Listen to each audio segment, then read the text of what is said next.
Hello everyone, welcome to Challenge to Build. My name is Paul Michael and this is the 2500 Blackout project.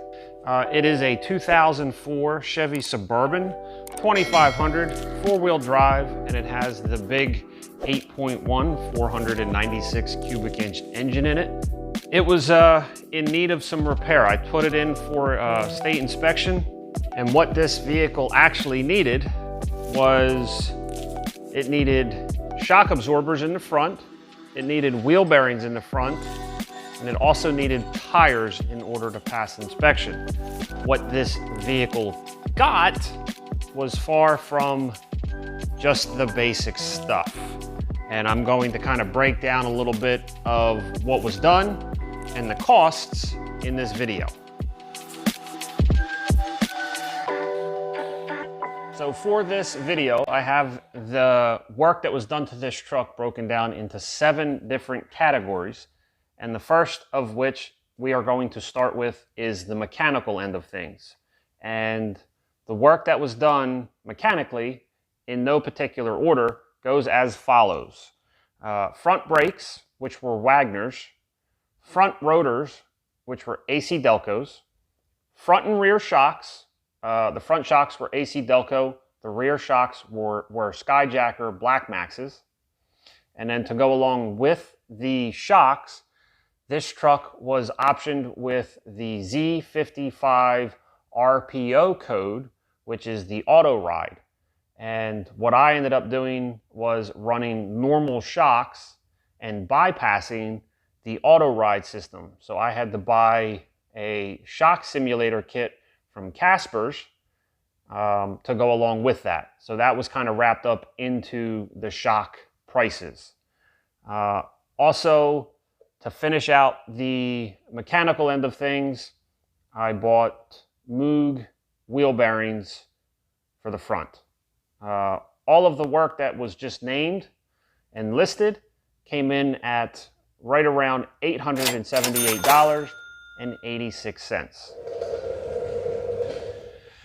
So to go along mechanically, this truck was excessively rusty and it needed quite a bit of sheet metal repair. So what I'm going to list now is strictly sheet metal and tooling. There is no paint wrapped up in these numbers. As far as tooling's concerned, I bought a couple spot weld cutters and drill bits, and then I also bought Steck seam busters, which all will be linked in the description below. For the sheet metal, I bought the left hand and right hand rear quarter panels. I bought the left hand forward quarter panel, and then I also bought the left hand full weld-in replacement rocker panel. This is not a slip over cover. This was an entire rocker panel. And you can see that work in the video linked above. There will also be a playlist for the entire build in the description. So the sheet metal and tooling came in at $405.36. So that wraps up the rust repair. Now we're going to talk about suspension lift.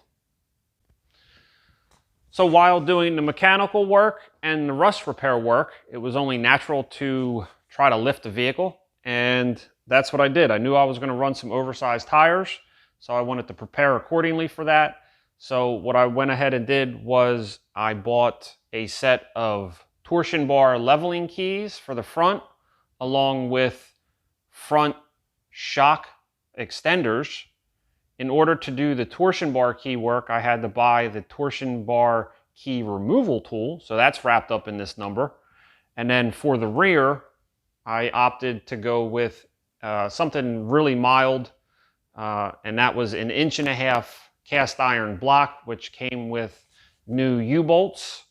And for all of the suspension work, came in at $216.62. So considering that I lifted the truck approximately 2 inches, $216, that's a pretty affordable price to be able to get a little bit of altitude in the truck to prepare for the tires. So I was really happy with the way that came out.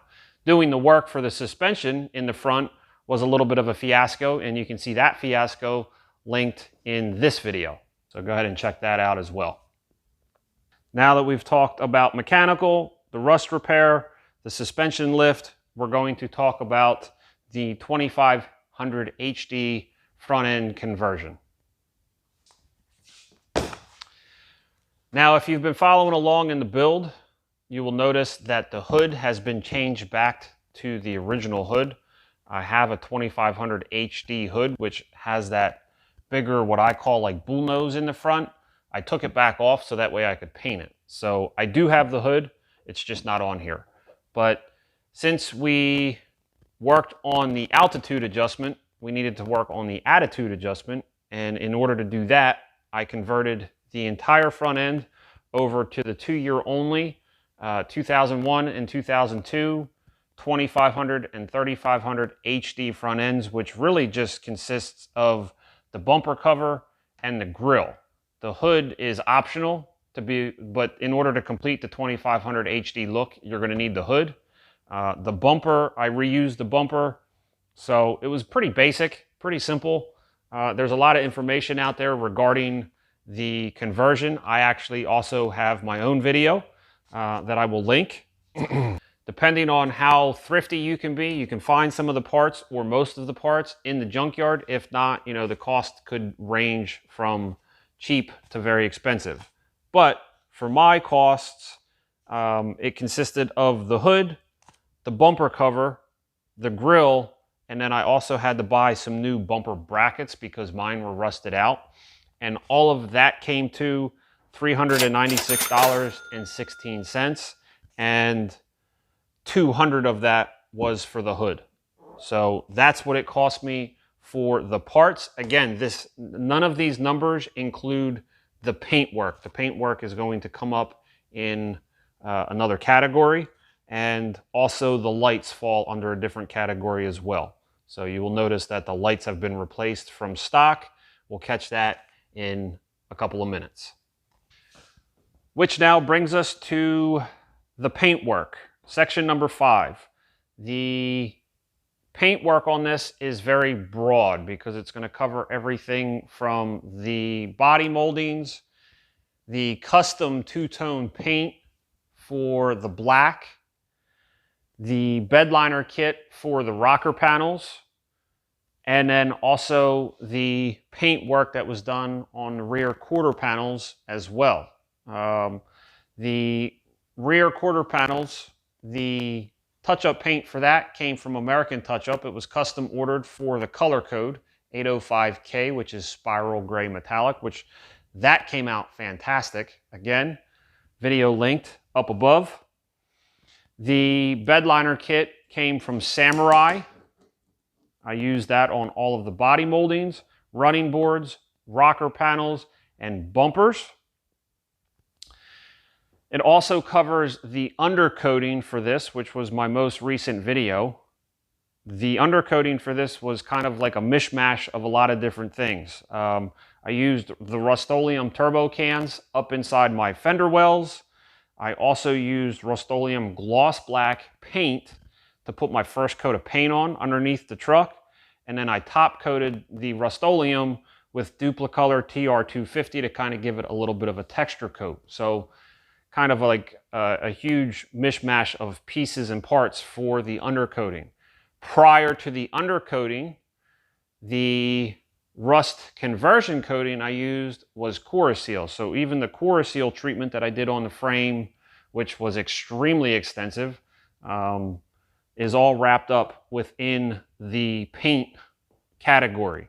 To go along with the paint, it's going to cover your primers, the adhesion promoters, all of the sandpaper, Scotch-Brite, masking tape, fine line, paper, plastic. If I didn't say it, I said it again.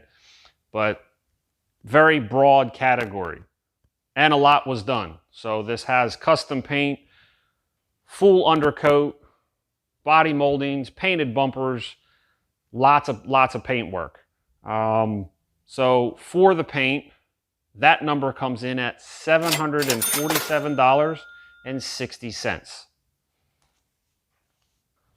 And now we are winding down here to the end of the list, which category number 6 is I'm going to classify as aftermarket parts. And they go as follows. Headlights. I also got tail lights. It's going to consist of the vent visors and then some pieces and some parts that aren't here yet. And they are the rear diff cover and gasket. And then I also got custom molded floor mats for the first and the second row seating.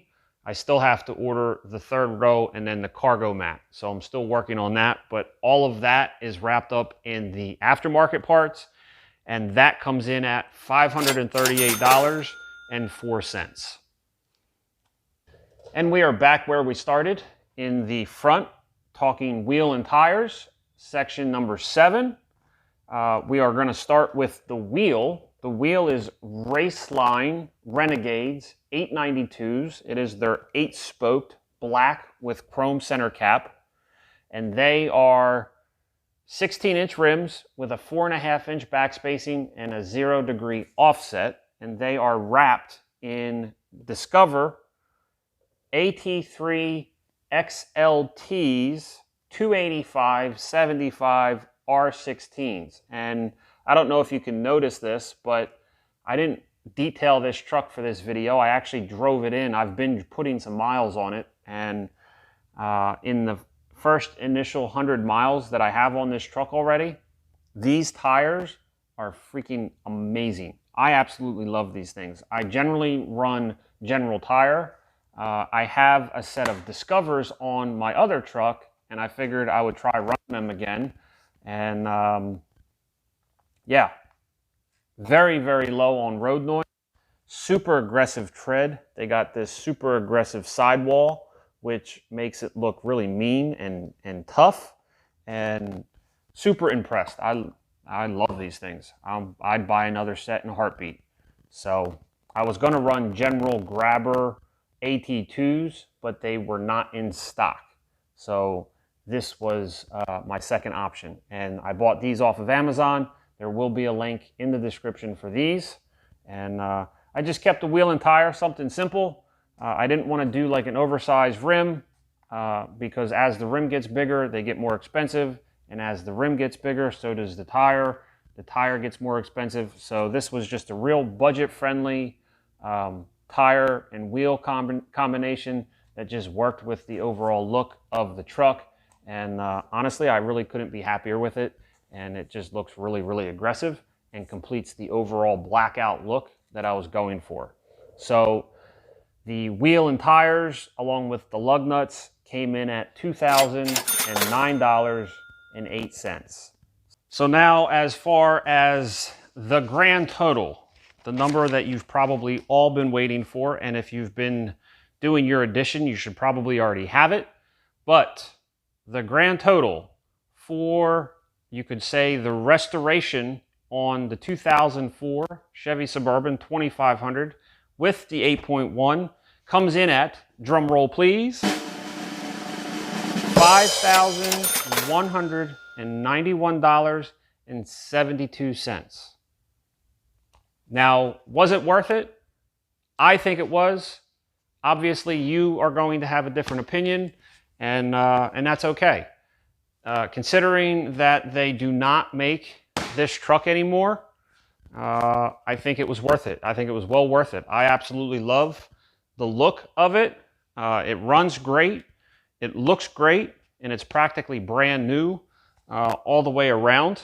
And honestly, if I could get 2 to 3 more years out of this vehicle, which I think is pretty easy to attain, I think I will be doing quite well. It's really hard to find a 2500 Suburban in this year, and it's even harder to find one that has the 8.1 in it. So there was a lot that went into this prior to doing the work. Considering that a month and a half ago, I was actually going to sell this vehicle and now decided to keep it and put all the work into it. I am super happy with the decision that was made. I'm really glad that I was able to sit down and spend that time talking to my wife. I will have to give her a lot of the credit for this project because she pretty much told me, she said, if you're unsure, you need to just not do anything. I slept on it, and lo and behold, here we are a month and a half later, and you know, the interior is clean. Last year I spent a ton of money fixing the AC system, so that kind of had to go into it as well. I can say one thing that I did not discuss in this video. If you've been following along in the build, you will know that I took out the rear differential. The rear differential needed to have the pinion bearing replaced, and the local shop in my area that I had do the work, I was extremely unhappy with the overall service and price that I was given for what I think I got out of the deal. So that is one caveat in that. With the price of the differential in there, it put me well over $6,000 invested into this truck, but that is another reason why I have to fix the rear differential cover, is because it's leaking. So I spent a ton of money in having it fixed, and the differential cover leaks. So I'm replacing that along with the gasket plus the fluid. Thankfully, it does not make any noise. Hopefully, we get some miles out of it, and thankfully there's a warranty. But I didn't really discuss that because I don't want to discuss it anymore because it really pissed me off. So that's that mess there.